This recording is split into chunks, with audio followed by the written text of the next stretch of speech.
pop those drinks. It's time for Sports Around the Bar. Hey guys, welcome into Sports Around the Bar, your weekly sports talk show. As always, I am Jake, your bartender, and I'm joined on center stool by Drew. And Drew, we got a lot to talk about today, man. Kevin Durant announcing he's going to try and play in Game 5. Who knows what that's going to look like? We're going to talk about that in a minute. David Ortiz survives being shot down in the Dominican Republic. Not as fun of a story as talking about Kevin Durant, but we'll talk about that too. And then Tony Parker hanging it up. The former Spurs great, and really Charlotte Hornets great, let's be honest here. That's where it really matters. For the end of that career. Four-time champion, hanging it up. We're going to talk about that retiring class and how great that's going to be here in a few years. Also, the Denver Broncos. We're going to be talking about their 2019 season and everything going on with that, so we have a lot to go through today. What are you most excited to talk about? Well, what we were talking about right before we went on air is David Ortiz nuts and ding-a-ling still attached. That's what we were worried about the most. That's what we're all worried about. We're all here concerned about his boys. Well, let's start by talking about that then, I guess. David Ortiz, if you didn't hear, was shot in the Dominican Republic going and visiting home. Apparently, he was shot somewhere in the lower left of his back, and it came out the front.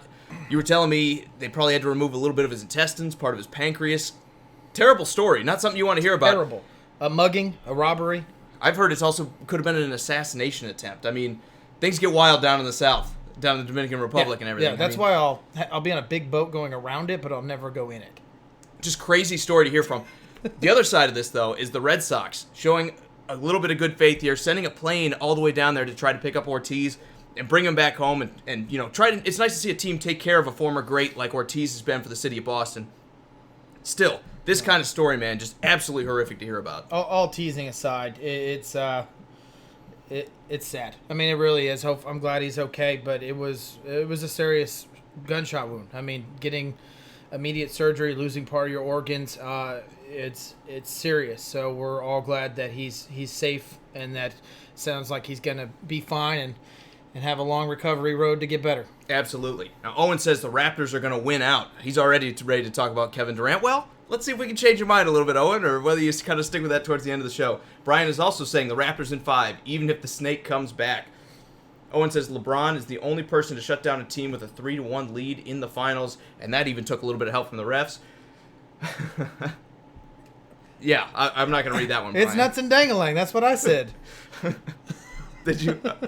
I heard you talking about it. I wasn't sure what the verbiage you used. Okay, perfect.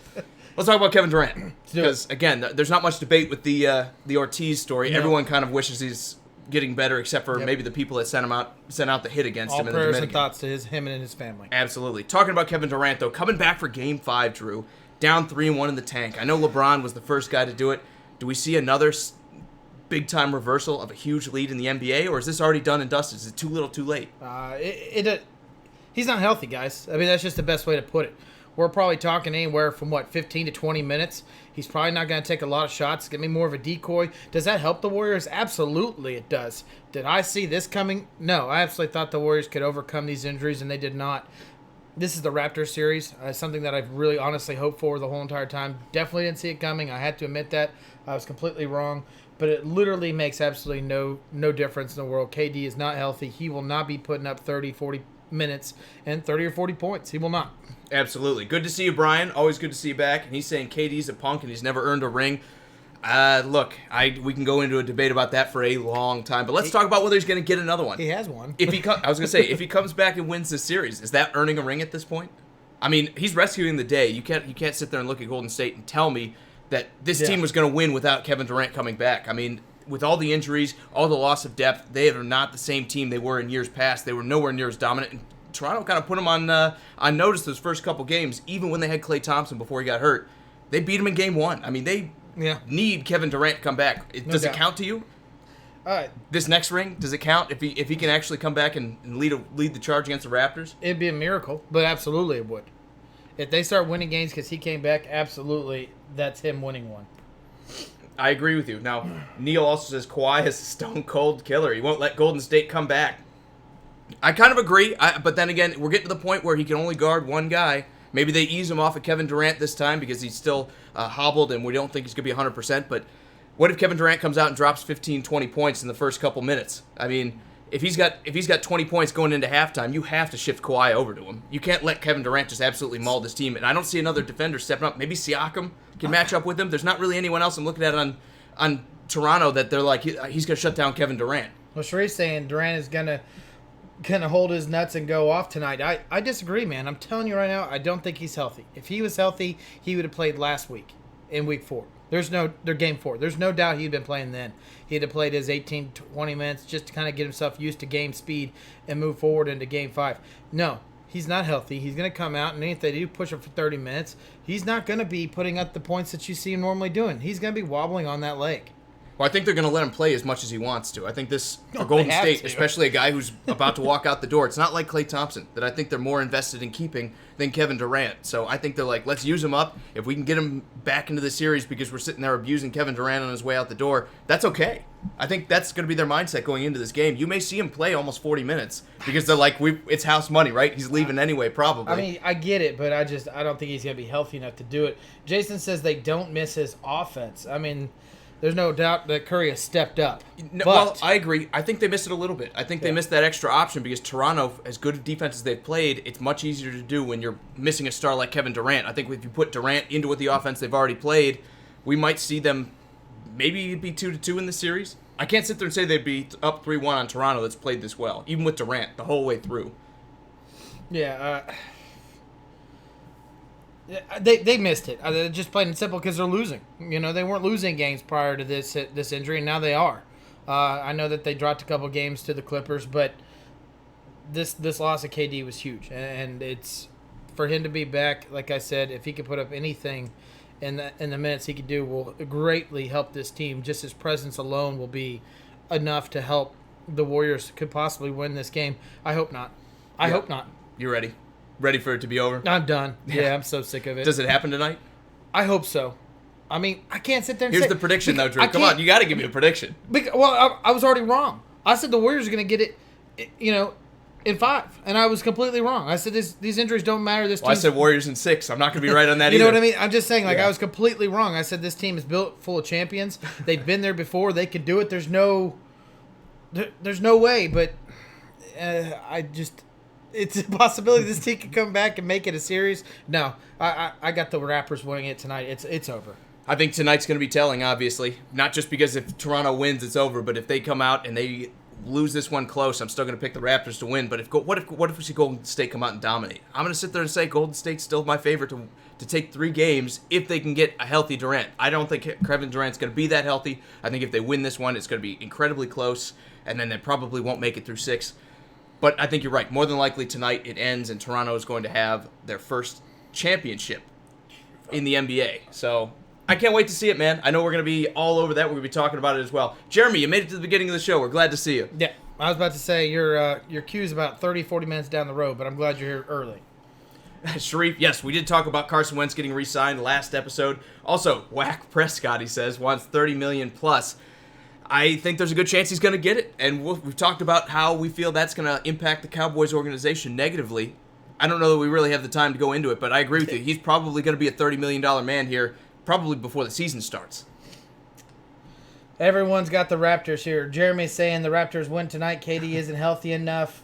Chris says Raptors tonight. KD is a decoy. I mean, I hope so. I hope so. I know it sounds terrible to say it, but I don't want the Warriors to win another championship in my lifetime. And Owen says that it's 33-1 after a 3-1 deficit or whatever. There's only been the one, and it's been LeBron. But this is a better team than LeBron had. No doubt. So if there's a team that could do it, I'm just saying you got to throw out the history a little bit and say, do I think this team can win 3 straight games in the NBA? And the answer is yeah. I think the Warriors are probably the team I'd pick if I had to pick one to win 3 straight. Maybe not banged up like this, but a healthy Warriors team can do it. Yeah, no doubt about it. Let's move on. Let's talk about Tony Parker retiring. Obviously, Sharif knows he's an all-time great Charlotte Hornet. And I guess he played for the Spurs before that a little bit. 4-time champion. He's going to retire with, get this, Drew, D. Wade retiring this year. Dirk Nowitzki. Parker now as well. What a Hall of Fame class. I mean, that's already pretty much setting things up right there. That's pretty much going to be everyone going into the Hall of Fame right there. I'm glad that you put the Tony Parker out there in the Hornets uniform where he did most of his damage during his long career in the NBA. I know Sharif cares about that.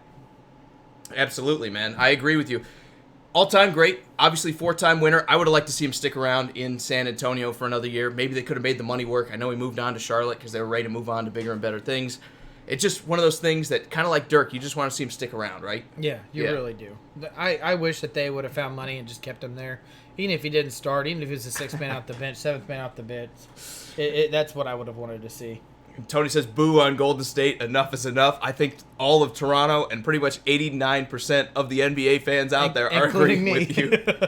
Absolutely. I'm not one way or the other. If Golden State wins another one, they're a good team, right? I mean, look at them. They're pretty good. Doesn't bother me too much, but I'm with you. I understand the fatigue for sure. No doubt about it. Sharif, it's just to tease you, man. We know you care about it. That's why we'll always bring it up. Mm-hmm.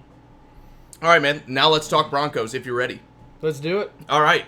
Going into the Broncos 2019 season, obviously things didn't turn out the way they kind of hoped it to, only winning 6 games last year, Drew.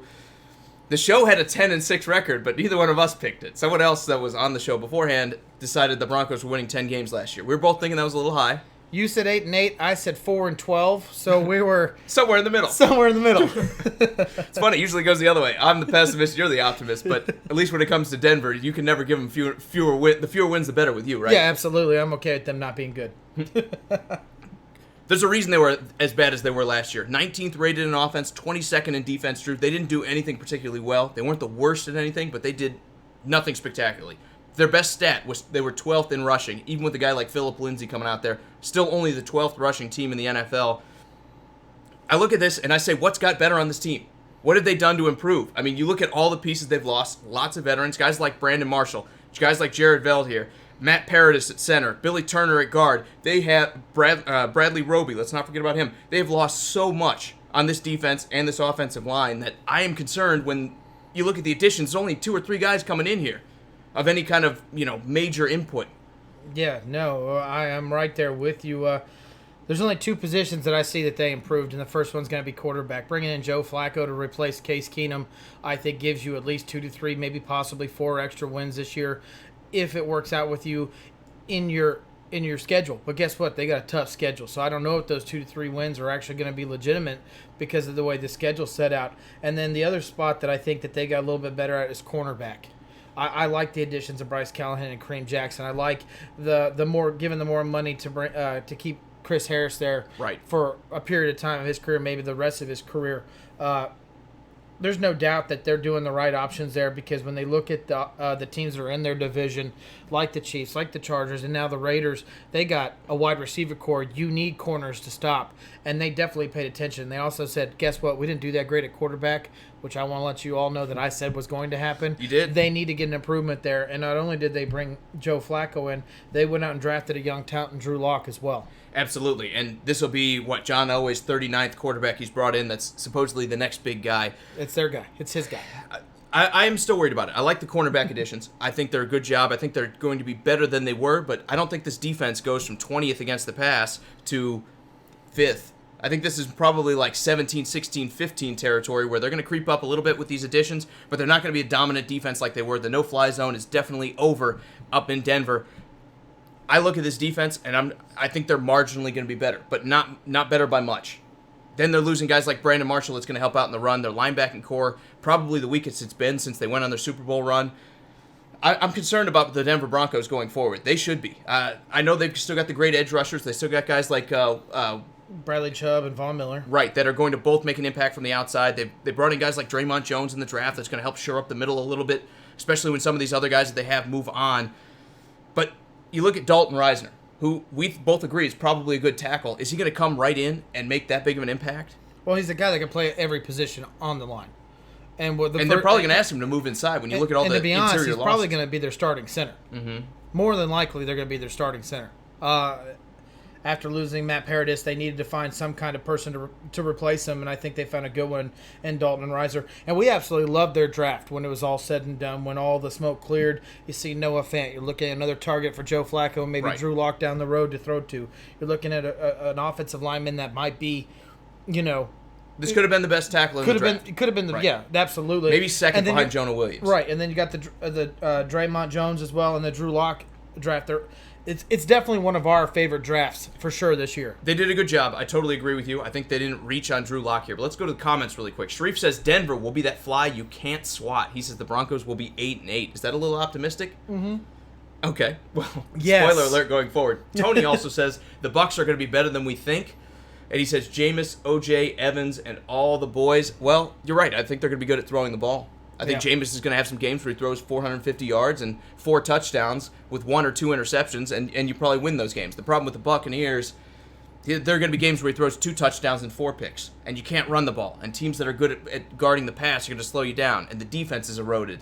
I mean, I like Nakamura and Sue as much as anyone, but this guy's, at this point in his career, is a role player. And now he's the staple point on this defensive line. He's not going to be able to play every snap. He's too old for that. I think they've done between Pierre-Paul getting hurt again in that car crash, and we hope he gets better. Again, he broke his neck in a car crash, if you don't know.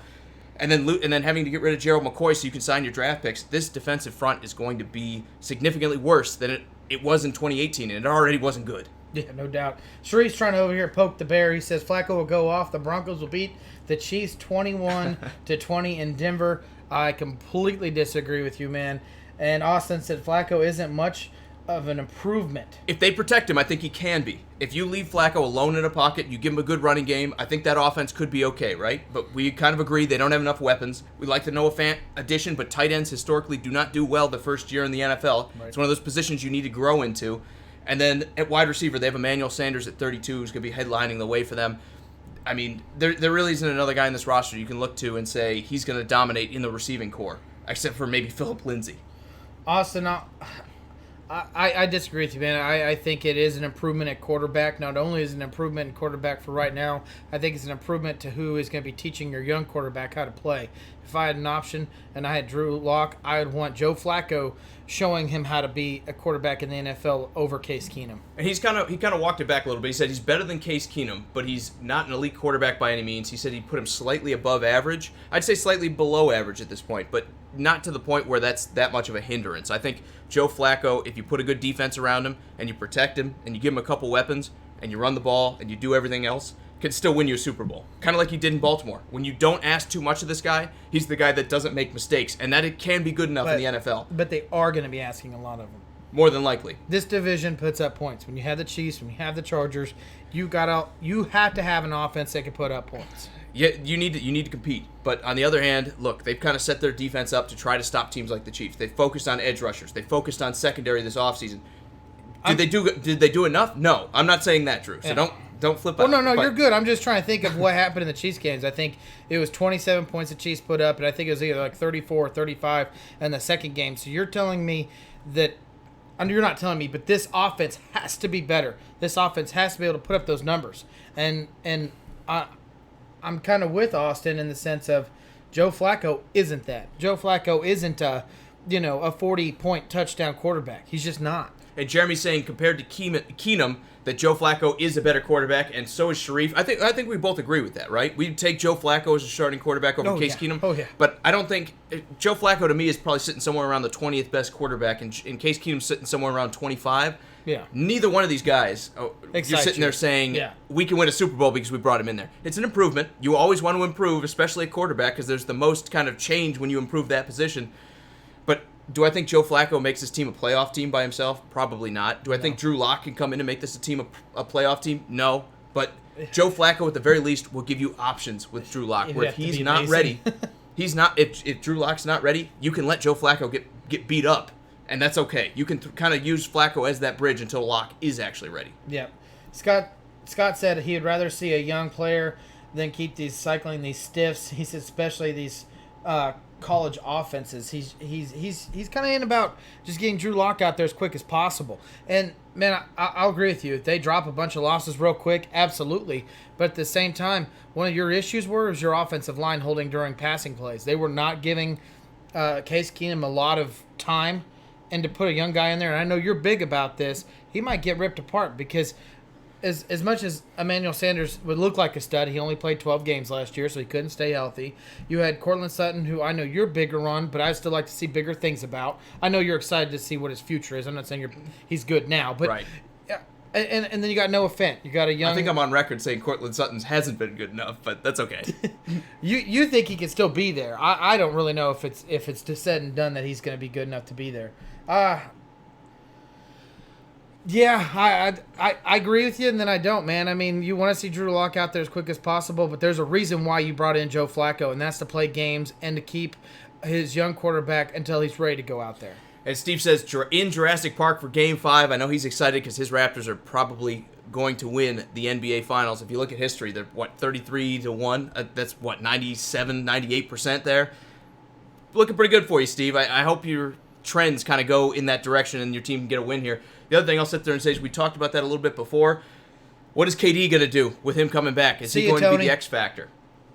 Also, Sharif says Flacco's arm in Denver. He likes Denver's chances. He's going with that sabermetrics of the thinner air. The ball travels a little bit farther. Flacco has a big arm. The question to me is who's going to be down there catching the ball. I mean, Emmanuel Sanders, I don't think at this point is going to be a down-the-field guy. He's one of those guys you want to get the ball to in a little bit of space and let him wiggle for 10 to 15 yards if he can. I don't think you're really kind of looking at any of these. Cortland Sutton's a bigger guy. He's not going down the field that much. Nobody out here is going to be that deep ball receiver. They don't have that guy yet. Maybe Noah Fant. Maybe he runs that role a little bit. But to me, they don't have the deep threat that would match well with Joe Flacco and his arm out there in Denver. Right. And they, to be honest, they need a red zone threat. That's what they're going to hope Noah Fant's going to be. No doubt about it. Jeremy said Broncos won't make the playoffs this year. They didn't even do enough to catch up with the division. Let the young guys sit and learn and watch and learn for a few years. I'm right there with you, but it's tough when all that media pressure and all that fan pressure comes in because the team hasn't started well, and you got Drew Lock and everyone's sitting there saying, he looks good in practice. He looks great in practice. Well, he's playing with the twos.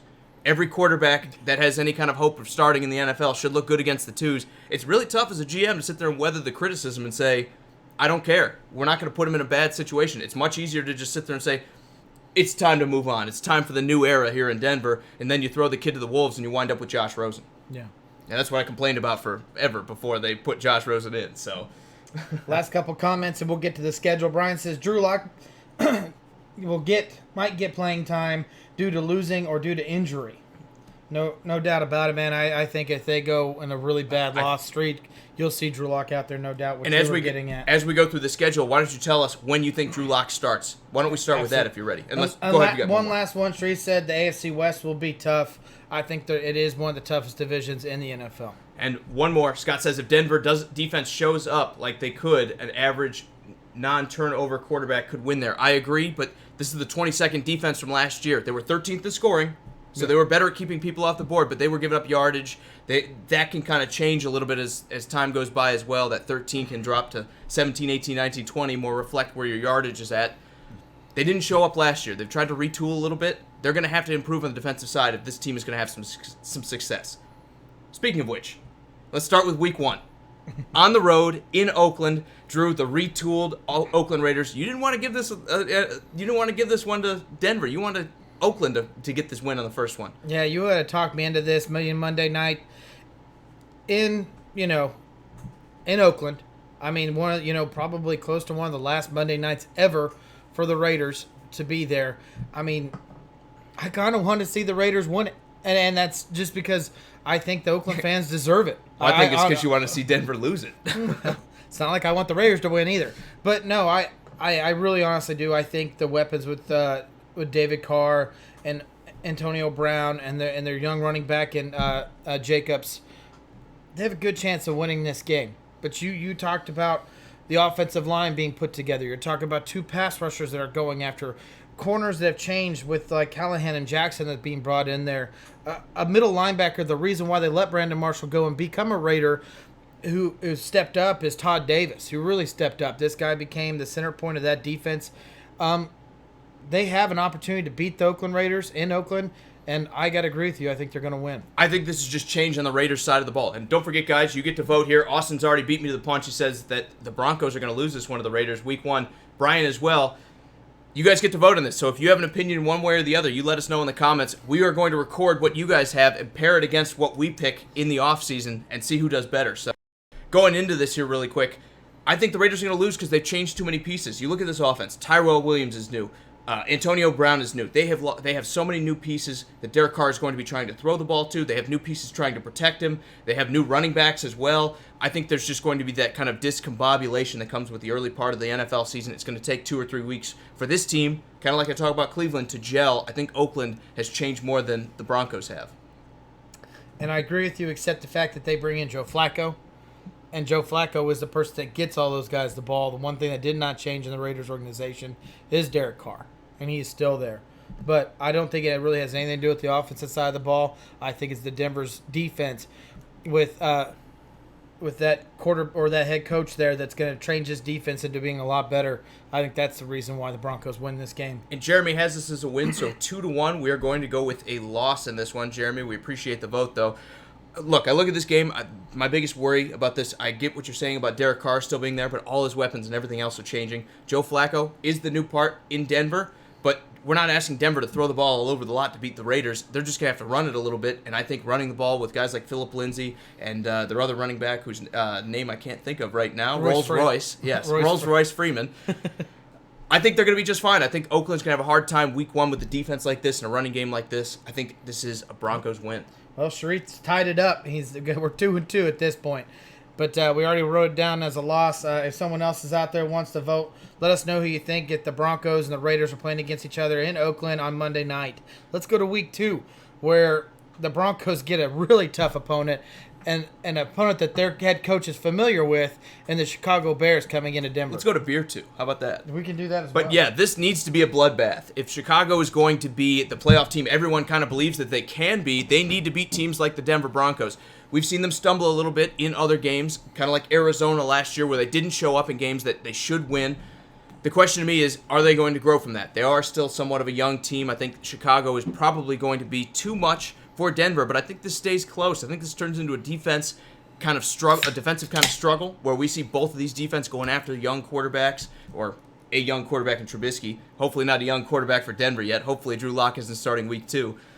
But I think this game is going to be a defensive slugfest. Look for Chicago to win it 20-17 early on.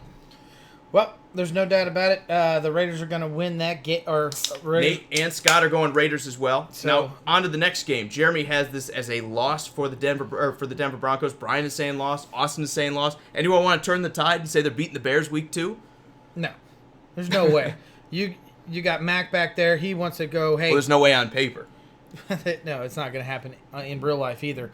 But you're going to have Khalil Mack back there, and he wants to show that team, you should never let me go. This is your mistake. This is a game where this guy's going to light the world on fire. You're going to see 3+ sacks. Well, we are talking about Denver here. So, Khalil Mack, I know. you're talking about Oakland. You're stuck on Oakland. I was stuck on Oakland. I'm so sorry, guys. No, you're good. Khalil Mack is still going to come in here, and you're going to see him light the world on fire. He's used to this team. It doesn't matter who it is. It doesn't matter who it is. God, I feel stupid. Anyways, moving forward. This team is trying to put an offensive line back together. Yeah, they like to run the ball, but Joe Flacco is very unfamiliar with this offense still. It's week 2, guys. When you bring in a defense like this, and you bring in Khalil Mack, and you bring in all these other players around him, this is too good of a defense to let that offense, who's still trying to figure itself out, to come in and beat them. And it's not going to, or we'll let them come in and beat them. Chicago's winning this game. I agree. I think they're going to be able to throw too well for a defense that's got new cornerbacks like the Denver Broncos do. I know they have Chris Harris. I need to drink more of these. Yeah, exactly. I think you need to settle down a little bit. No, anymore.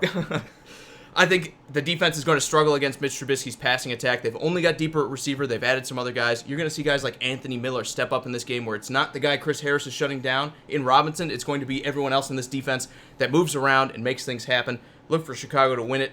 Tough, but I think they get it done in Mile High week 2.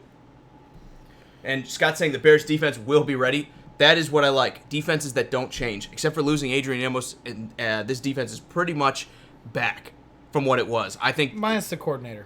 I agree, but I think this defense, when you're used to playing with guys, you know where they're going to be. That is a huge part of the NFL that we don't always respect. I think this defense is going to absolutely come out and be after the Denver Broncos. And this coordinator is now the head coach for the Denver Broncos. Denver Broncos. But that Bears team is just so much better. Yeah, the talent outweighs the planning, right? It absolutely does. I'm with you. Week 3, Green Bay on the road. This one's going to be interesting. Aaron Rodgers. We've already kind of given them the loss. You guys get to vote here as well. We already gave them a loss in the last week. Do you think the Packers on the road are going to be a tough challenge for the Broncos, or do you see this one kind of being a runaway game as well?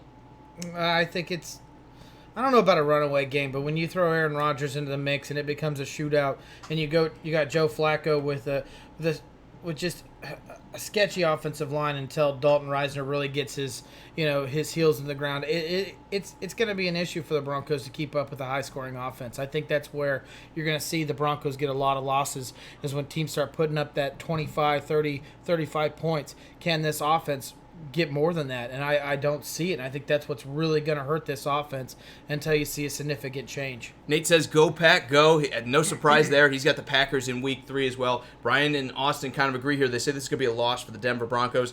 We're with you. I think Aaron Rodgers is going to be the difference here. He's going to tear up a secondary that's still trying to find itself.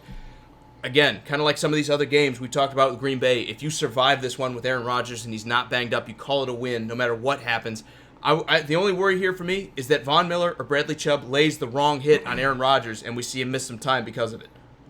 Yeah, that would change the whole entire Packers season completely. You've seen it in the past with that happening. That would definitely change it. But so far, we see the Packers winning this game. Week 4, Jaguars at home. Two teams that want to do the same thing. They want to run the ball. They want to have a good offensive line. They want to play good defense on top of it. Which one do you see further along in their development, and who walks away with the win? Which is really weird to say when I'm sitting here downing the offense of the Denver Broncos. They have a better offense than what the Jags have so far. I mean, Jags have a lot of work to do. I know they bring in Nick Foles. I know that they're trying to get better, but what makes you think the Jags are going to be any better just because Nick Foles instead of Blake Bortles over a team that can run the ball, that does have Emmanuel Sanders? I don't see that offense being enough. This is going to be a defensive struggle. It's going to be ugly. We don't know if Leonard Fournette is going to be even playing at this point. Depends on if he wants to show up or not. Philip Lindsay's going to be there. Royce Freeman's going to be there. Joe Flacco and that defense is going to be there. I think this is a chance for the Broncos to get back on the W side. Forgot to knock on wood there for you, Nate. Hopefully nothing happens to Aaron Rodgers. I know as a Packers fan you're hoping that too.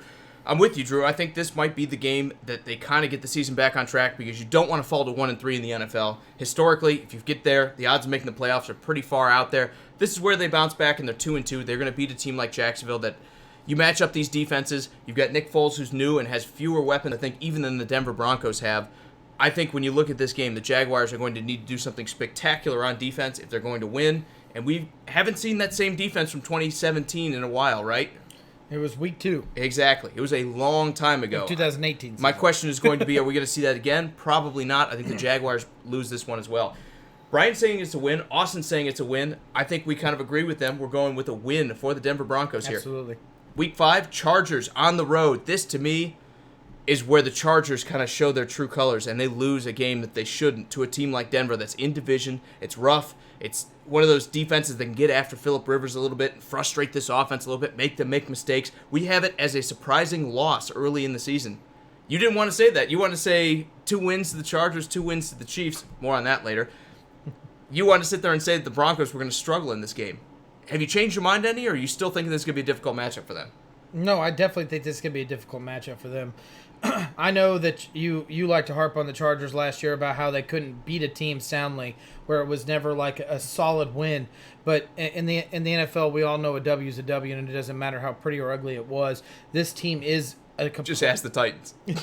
This team is a complete team, and they're going to win this. They're going to win this game. They're going to beat the Broncos in L.A., and they're going to take this game in Week 5, and it's going to be a Chargers win. Well, I disagree with you, and we also have this as well, no, I don't. Never mind, because we have this as a loss to the Broncos. I take it back. I wanted to talk you into it because I still think this team is probably fool's gold. I still think the Chargers, for all that talent on that roster, they lack whatever kind of winner's mentality you need to have where you go out there and you just finish a team. They don't have the killer instinct. They don't go after the jugular. All they do is let teams that aren't very good hang around with them. Look at Cincinnati. Look at San Fran last year. Look at Tennessee when it was playing poorly.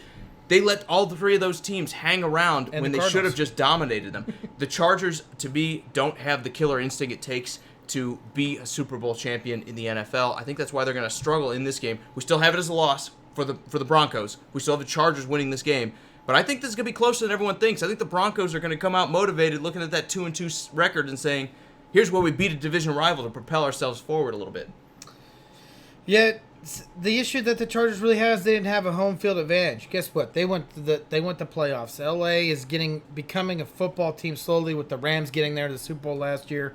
I don't think they're going to have issues filling up that tiny stadium.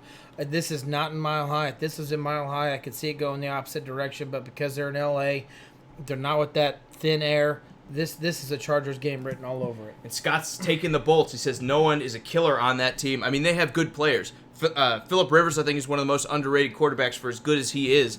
Then you look at Melvin Gordon. I think he's a great running back and everything. Their offensive line needs a little bit of work. They have Joey Bosa. They have Melvin Ingram. They have guys who should be very good, and yet what happens? They're playing Cincinnati, and it's 27-21, and Cincinnati's driving in the fourth quarter. And something that Cincinnati does costs them the win. This team survived games. They didn't thrive in games like a lot of other teams, like the Patriots and the Chiefs, were just downing opponents. That's, to me, the difference between them and everybody else. I think they'll still win this game, but the Chargers need to play better in 2019 than they did in 2018 if they're going to keep the challenge on the Kansas City Chiefs. No doubt about it. In Week 6, we see the Nashville Titans find their way in Denver to play in that high altitude in front of the Mile High crowd, and you see your Titans winning this game out. Now, the Titans are coming off a Buffalo game. Even though this one's on the road, I think 2 physical games in a row is going to be a bit of a challenge for them, but I look at the way the Titans play defense. I look at the way they like to stifle the run. If you take the running game away from Denver, they're pretty much dead in the water, I believe. Until I see otherwise, I don't really believe in anyone in this passing game that's really going to make that big of a difference. I like Emmanuel Sanders, but at this point, with his age, he's a role player. He's not a guy who dominates anymore. I think the Titans win this. They are better playing the dirty style, run the ball, play good defense football that both of these teams want to do, and I think that's going to be the difference in this one. I think both are going to try to out-dirty the other one, and the Titans are probably going to be just a little bit better than the Broncos are. No, you're 100% right. The Titans love to stop the run, and that's something they can do really well. And not only that, well, they want you to throw the ball because they got ball hawks back there. They got Byard. They have Butler. They have Logan. They want that ball to be thrown because they know that they have ball hawks and people that can turn the ball over and get interceptions. So that is playing right down the Titans' alley. Absolutely. And this game is going to be ugly. I don't think like most Titans games, this is going to be ugly. It's going to turn into not so much a shootout, but a defensive struggle where one mistake, one turnover that leads to a field goal because you turned it over on your half of the field can be the difference in this one. My money's on the Titans that are going to be able to make a difference here. The one thing the Titans have is 2 very good tackles in Jack Conklin and Taylor Lewan. I think they'll be able to slow down guys like Chubb and Von Miller. And the Broncos don't have enough in the middle to attack the weak part of the Titans line. This, to me, is going to be a Titans victory. It's asking a lot of Draymond Jones to hit that middle of that Especially line. that young. Yep. Absolutely. Let's talk about the Chiefs, Week 7. We just talked about my team. It's time to talk about yours. Thursday night game. They're getting a short week. And the Kansas City's coming to Denver. And I get it, guys. You know, it's tough to play up there. Everyone knows it, but that short week, you're getting a really tough defense, and then you got to switch to a high-flying offense. Well, guess what? The Chiefs have had the number, anyone in the AFC West number for a long time now. They just seem to dominate that division. Even though they don't do anything in the playoffs, they seem to dominate the division. And when I look at these games on paper, especially coming off that short week, it does not favor Denver by any means. If they were going to lose a game, this would be the game I could see them losing to the Chiefs because they're bringing them into Denver. But that short week against tough 2 on-the-road games against the Bills, then the Titans, and then finally the Chiefs, this is going to be a loss for Denver.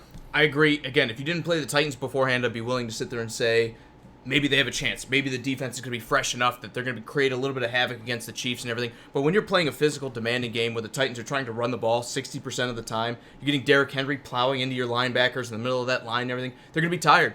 And when you go and face a team like Kansas City, you do not want to come off a game like the Titans. I think this is going to be the perfect storm for Denver where you're just worn out. And this is the blowout that it probably should be a little bit closer when you look at the way the defense is set up. Absolutely. Week 8, they get the Colts on the road here. Indianapolis, everybody's dream team. Is this just that instant win that everyone wants to check off, that Indianapolis is just too good for anyone? I don't know about a dream team. They still have a lot of fixing they got to do on that defense. Even though it's an up-and-coming defense, it still needs a lot of fix. But you're looking at a team, again, that was a playoff team. And a lot of people consider Super Bowl contender this year coming up. Andrew Luck at helm. They fixed their receiving core with bringing in additions like Funchess and also through a rookie through draft.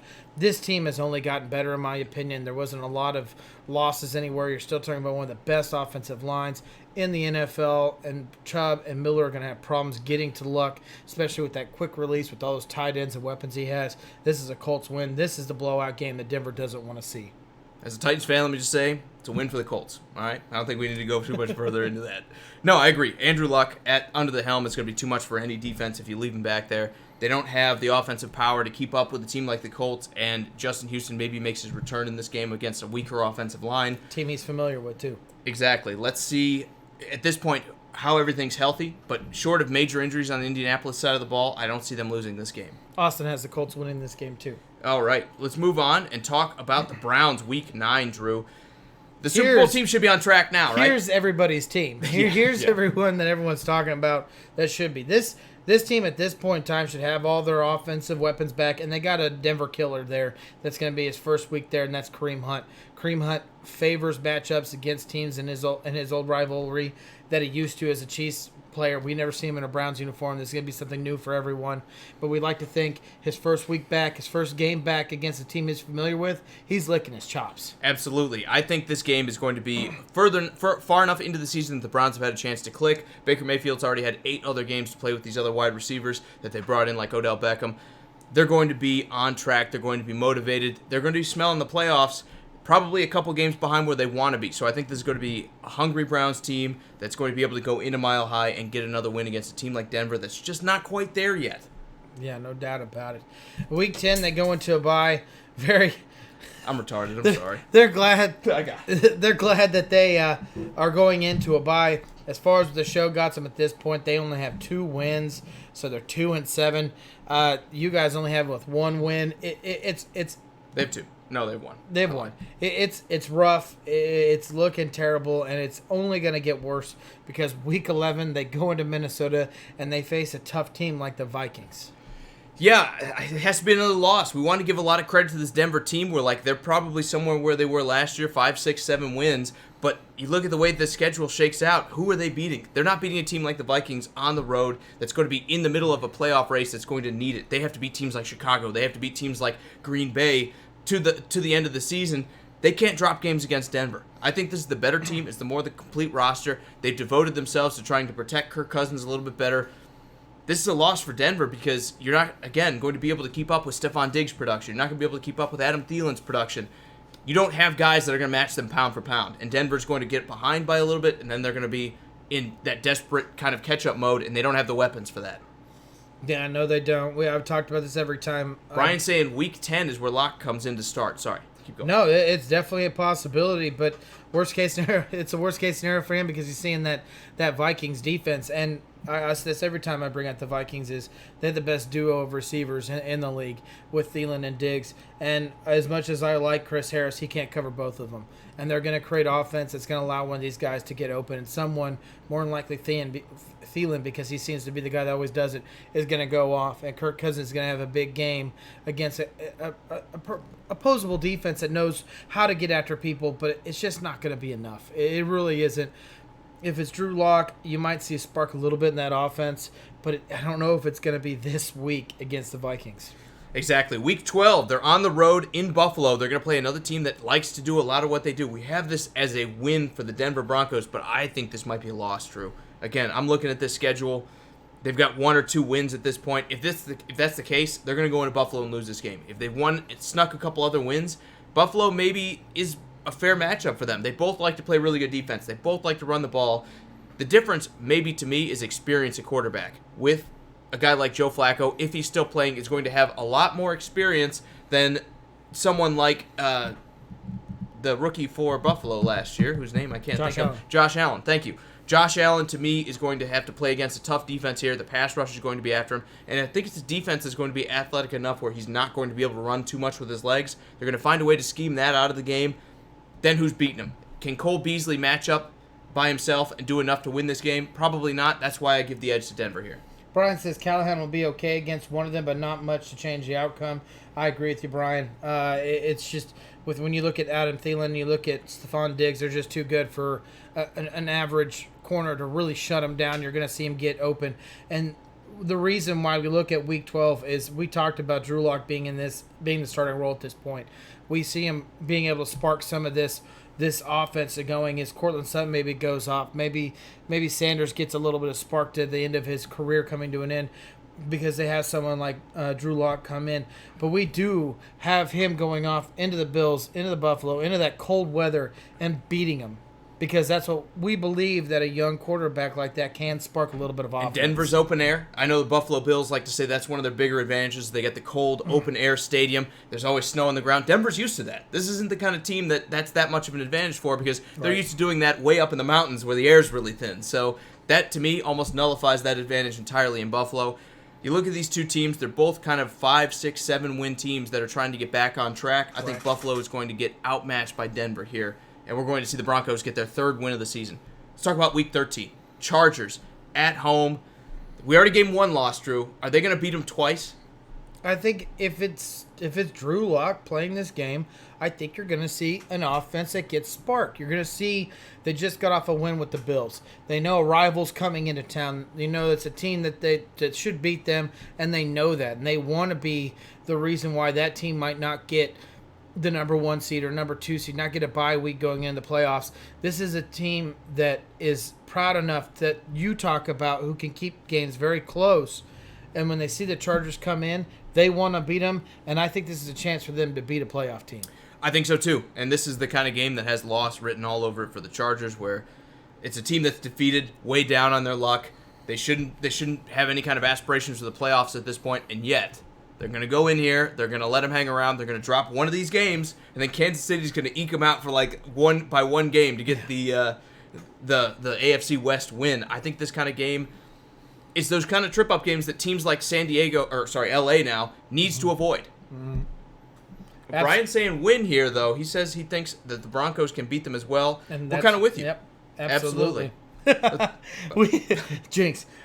Week 14, they go into Houston Texans. You know, you're talking about a team that obviously we all know the issue is the offensive line. We know that they cannot protect the quarterback. You know that they spent draft picks and free agency trying to fix this. But guess what they're finding? They're finding a Bradley Chubb. They're finding a Von Miller, where they just watched Drew Lock beat 2 teams offensively, which I honestly think that they could beat the Bills and the Chargers offensively with a young quarterback and brings a spark to that offense. Now it's the defensive time. Now it's the defense to get after Deshaun Watson. Now you're going to see why Bradley Chubb was picked so high. You're going to see why Von Miller is considered one of the best pass rushers in the NFL and why he had 14.5 sacks last year. This is going to be a chance for them to lick their lips and kind of knock their stats up a little bit higher. And this, to me, when I look at this game, I complain about the Texans being just as fool's gold as the Chargers are. Yes, they won a lot of games in 2018. But on the reverse, they didn't do well against the teams they should have absolutely blew out of the water. They had like a 9 or a 10 game winning streak in Houston last year, but they were beating teams like the Jets by like 4 points. Sam Darnold was having like his best day against the Houston Texans. If you do that against a team like Denver, this can wind up being a loss. I think that's going to be the biggest weakness for the Texans. They need to learn how to finish games, and they need to learn how to finish teams that should not be as good as they are. Absolutely.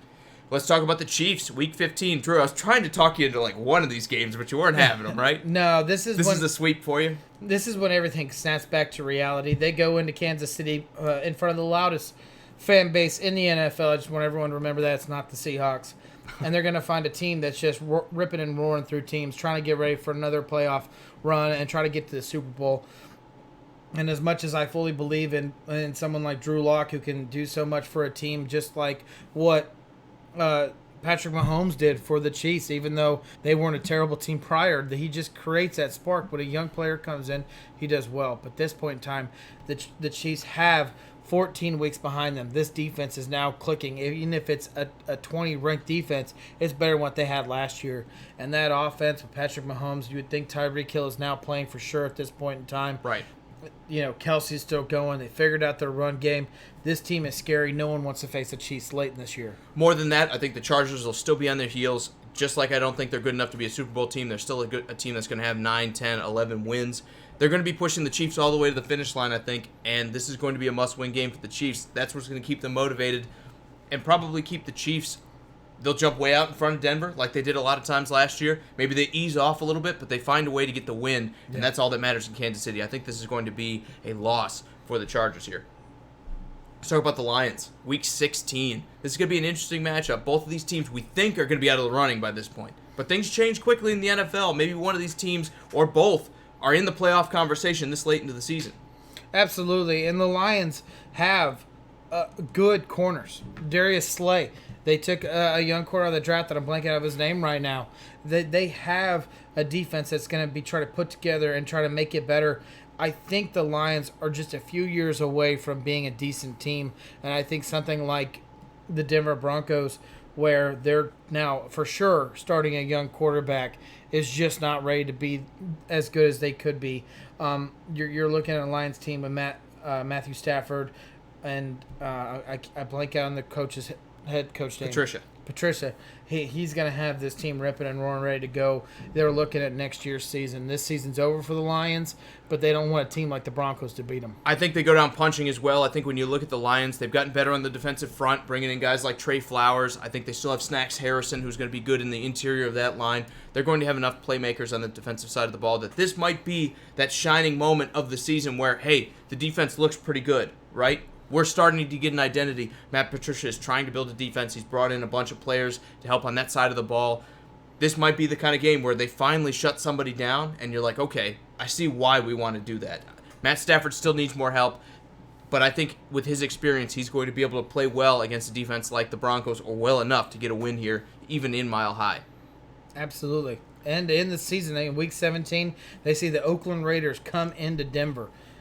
You would think that this team isn't going to go out with a loss with all the additions that they bring in offensively, like Antonio Brown, and defensively with all these draft picks like Cleveland Farrell. I mean, do you see them losing this game to the Broncos? Week 17 is going to be much different than Week 1. Again, the experience of playing together, everything else that goes with all the building, all the injuries coming in.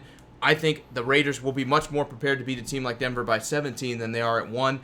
Maybe Antonio Brown's got a statement to make. Maybe Week 1 didn't go the way they wanted to, and he's trying to sit there and justify him being traded. So he turns it on the last few weeks of the season, has a bunch of really good numbers, and then we talk about Antonio Brown's a 1,200-yard receiver and everything. He's still got it, but it's not meaningful to football. I think by this time, both of these teams are out. I think it's going to be a competition for who's getting a better draft pick, and Denver, for whether this is good or bad, whether you want to go with the game theory and say it's okay to lose, we get the higher draft pick, whether you say you want to win every game, I think Denver probably loses this one, and that helps their draft pick out for 2019. Absolutely.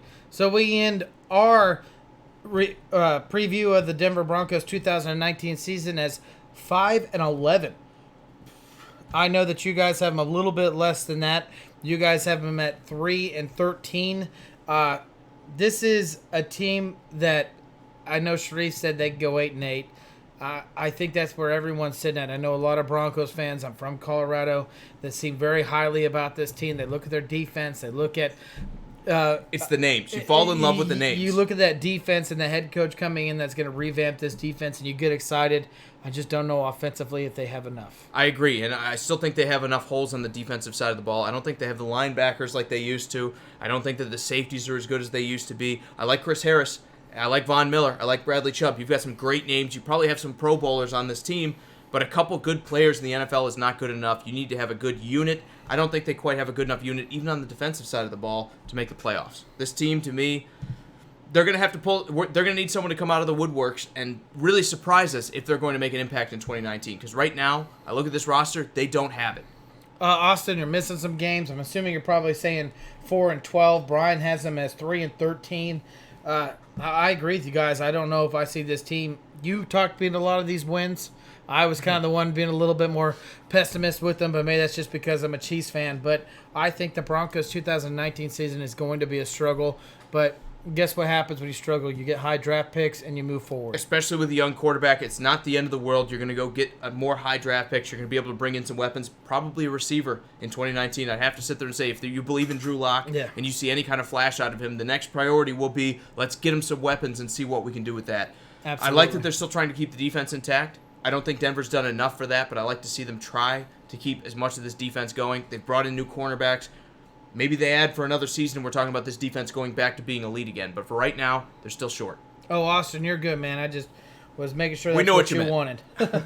Hey, guys, again, thank you so much for joining us at Sports Around the Bar. I appreciate all your comments, likes, and shares. You're the reason why we do this show. And I just want to give a special shout-out to everyone that got a comment. And if I missed you, I'm so sorry.